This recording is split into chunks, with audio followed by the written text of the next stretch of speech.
8 പേർ കൊല്ലപ്പെട്ട കളമശ്ശേരി ബോംബ് സ്ഫോടന കേസിൽ പോലീസ് കുറ്റപത്രം സമർപ്പിച്ചു. തമ്മനം സ്വദേശി ഡൊമിനിക് മാർട്ടിൻ മാത്രമാണ് പ്രതി.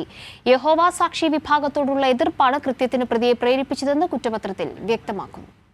കൃത്യം നടത്തിയ ഡൊമിനിക് മാർട്ടിൻ മാത്രമാണ് പ്രതിയെന്ന് 3000-ലധികം പേജുള്ള കുറ്റപത്രത്തിൽ വ്യക്തമാക്കുന്നു. 284 സാക്ഷിമൊഴികൾ, 150 തുണ്ടികൾ എന്നിവ എറണാകുളം പ്രിൻസിപ്പൽ സെഷൻസ് കോടതി സമർപ്പിച്ച കുറ്റപത്രത്തിന്റെ ഭാഗമായുണ്ട്. UAPA, സ്ഫോടക വസ്തു നിരോധന നിയമപ്രകാരമുള്ള വകുപ്പുകൾ എന്നിവയാണ് പ്രതിക്കെതിരെ ചുമത്തിയിരിക്കുന്നത്. യഹോവ സാക്ഷി വിഭാഗത്തോടുള്ള എതിർപ്പാണ് പ്രതിയെ കുറ്റകൃത്യത്തിന് പ്രേരിപ്പിച്ചത്. പ്രതി ഒറ്റയ്ക്കാണ് കൃത്യം ആസൂത്രണം ചെയ്തതും നടപ്പാക്കിയതും. ബാഹ്യ ഇടപെടലുകളില്ലെന്നും കുറ്റപത്രം വ്യക്തമാക്കുന്നു.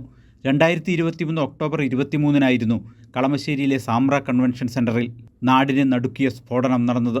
യഹോവ സാക്ഷികളുടെ കൺവെൻഷനിൽ പങ്കെടുത്ത ഒരു കുടുംബത്തിലെ 3 പേർ ഉൾപ്പെടെ 8 പേരാണ് സ്ഫോടനത്തിൽ കൊല്ലപ്പെട്ടത്. 4 പേർ സംഭവ ദിവസവും പൊള്ളലേറ്റ് ചികിത്സയിലായിരുന്ന 4 പേർ തുടർന്നുള്ള ദിവസങ്ങളിലും മരിച്ചു. 50-ലധികം പേർക്ക് പൊള്ളലേറ്റിരുന്നു. 2 മാസം മുമ്പേ സ്ഫോടനത്തിനായി മാർട്ടിൻ തയ്യാറെടുപ്പുകൾ നടത്തിയിരുന്നതായി കുറ്റപത്രത്തിൽ പറയുന്നു.